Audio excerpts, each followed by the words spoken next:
bien dans son job pour partir à la rencontre d'un entrepreneur au parcours absolument incroyable. Bernard Streit, ravi de vous accueillir. Bonjour. Je suis ravi de vous revoir. Vous êtes président d'Action Philippe Streit, auteur de cet ouvrage, L'ambition de la fraternité, qui raconte votre vie, votre combat, ma vie, mes combats. Un entrepreneur et son village agissent pour le handicap, sorti chez Desclés de Brouwer. D'abord, un petit mot sur votre parcours et le fait que dès le départ, dès la création de l'entreprise, du groupe qui va devenir un groupe leader mondial, je précise, Oui. c'est pas une PME. Vous avez pour ambition et pour volonté, ce sont des mots forts que vous avez dit à votre frère, euh, je vais intégrer, inclure des personnes en situation de handicap. Tout démarre de là, des mots que vous dites à votre frère. Oui. Et d'ailleurs, c'est lui et ma tante qui sont handicapés, qui donnent le coup d'envoi de cette entreprise artisanale qui va devenir ce groupe international dont vous parlez. Euh, Groupe international avec toujours cette espèce de fil rouge chez vous, espèce de fil à plomb, quoi, d'humanité, de rigueur, de respect de l'être humain. Est-ce que c'est ça? Oui, je pense que c'est ça. C'est aussi l'héritage de mes parents, parce que mon père crée une entreprise, c'est un fils de paysan, il crée une entreprise pour sa sœur qui a la poliomyélite. Moi, je reviens dans cette entreprise artisanale parce que mon frère est handicapé de naissance suite à un accouchement compliqué de ma maman. Et donc, on aura ce souci tout au long du développement du groupe de mettre l'homme au milieu de nos préoccupations. Et c'est, je pense, comme ça, la réussite de faire de cette petite entreprise artisanale, dans ce petit village de 550 habitants, faire un leader mondial.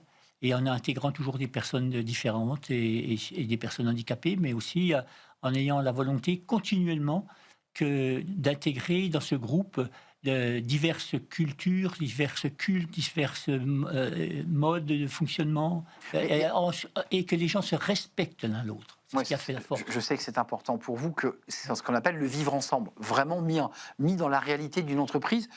Aujourd'hui, combien de salariés? Parce que vous êtes sorti de cette Je entreprise, suis sorti, mais aujourd'hui, c'est 4000 personnes. 4000 personnes, chiffre d'affaires 450 50 millions. millions. Oui, Et donc, c'est un équipementier automobile, pour préciser c'est ça. la fonction. Alors, le groupe s'appelle le groupe Delfingen.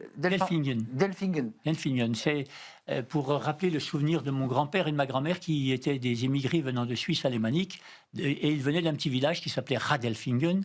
Donc on a enlevé le RA et on a fait Delfingen. Et c'est... Je ne veux pas qu'on se quitte sans que vous me parliez du pas de côté que vous avez fait, parce que vous avez été un entrepreneur humaniste, mais en quittant l'entreprise, vous continuez d'une autre manière Oui. à faire parler cet humanisme. Comment il s'exprime aujourd'hui? Alors déjà, une toute petite genèse très rapide. Mes parents, comme tous les parents qui avaient un enfant handicapé, étaient soucieux de l'avenir de mon frère. J'ai fait la promesse à mes parents de m'occuper de mon frère. Quand mes parents nous ont partagé en 1984, il a eu la maison d'habitation, moi l'entreprise artisanale. Je lui ai acheté rapidement sa maison en viager pour qu'il ait un patrimoine. Et malheureusement, il est décédé en 2017. Quelques semaines avant son décès, je vais lui demander ce qu'il veut faire de cet argent, parce qu'on ne veut pas en hériter ni moi ni mon épouse. Et il m'a dit, j'aimerais que tu fasses quelque chose pour les gens comme moi. Alors là, ma vie bascule, je quitte complètement le groupe et je vais monter une association qui portera le nom de mon frère et mettre Action, parce que j'ai toujours été dans l'Action, Action Philippe Streit, avec une volonté d'aider les personnes cabossées par la vie à se reconstruire par le travail. Cabossé par la vie, d'une manière Générale. tout cabossage. Tout cabossage. On essaye de faire tout cabossage. Donc jusqu'à aujourd'hui, on a une activité principalement dans le domaine de prestations téléphoniques. On fait du back-office, front-office, ADV, ACV. Vous continuez, sans le vouloir, finalement, à recréer des entreprises. Ah, tout à fait, parce que pour les aider à se reconstruire par le travail, il faut créer des entreprises. Une entreprise de maroquinerie de luxe. Et puis, là, le projet, vous me parliez du projet, pour embaucher des personnes avec le handicap mental.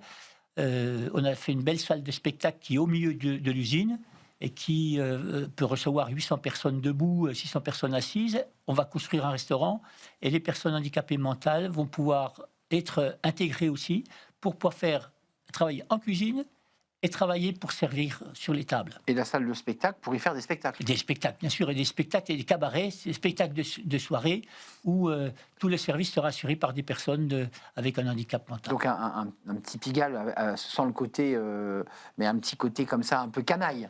Bon, on va essayer de ne pas être trop Correct. canaille. Oui, je pense que, pardonnez-moi, mais la métaphore avec Pigalle, c'est quand même un peu exagéré, En tout cher cas, Arnaud. l'idée, c'est l'enjeu festif aussi de créer un lieu de fête Oui. et un lieu de vie. Et surtout, l'idée derrière celle-là, c'est d'une acculturation de la population à l'handicap. Parce que si on veut venir passer un agréable moment, voir un beau spectacle, eh bien, il faudra accepter que le service soit fait par des gens qui sont pas ordinaires Ça, c'est ou votre nouveau défi. extraordinaires. Juste avant de nous quitter, ce qui est intéressant dans votre vie, parce que même en voulant quitter l'entreprise, en disant je prends du recul, vous retombez finalement dans la création d'entreprise, dans l'idée d'accompagner des gens, de manager des équipes. Oui, Vous avez ça dans le sang. Oui, j'ai ça dans le sang, mais j'ai toujours été mené par un souci, c'est de faire reculer la misère. Et on ne fait reculer la misère que si on crée de la richesse. Ce qu'on oublie un peu aujourd'hui. Vous soulevez un sujet éminemment politique. Merci Bernard Streit. Ce livre, pour vous découvrir l'ambition de la fraternité, Ma vie, mes combats, édition Desclés de Brouwer.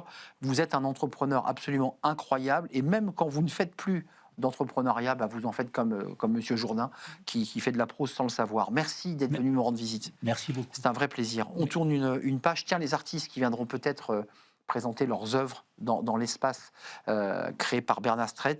Être artiste, c'est aussi être un entrepreneur. C'est souvent un peu complexe, mais évidemment, créer ses œuvres pour en vivre, ça veut dire être capable de déployer, de créer, d'être accompagné, de faire de la communication et au final, être un peu son auto-entrepreneur de sa création. On en parle, c'est le thème du cercle RH et j'invite mes invités à me rejoindre.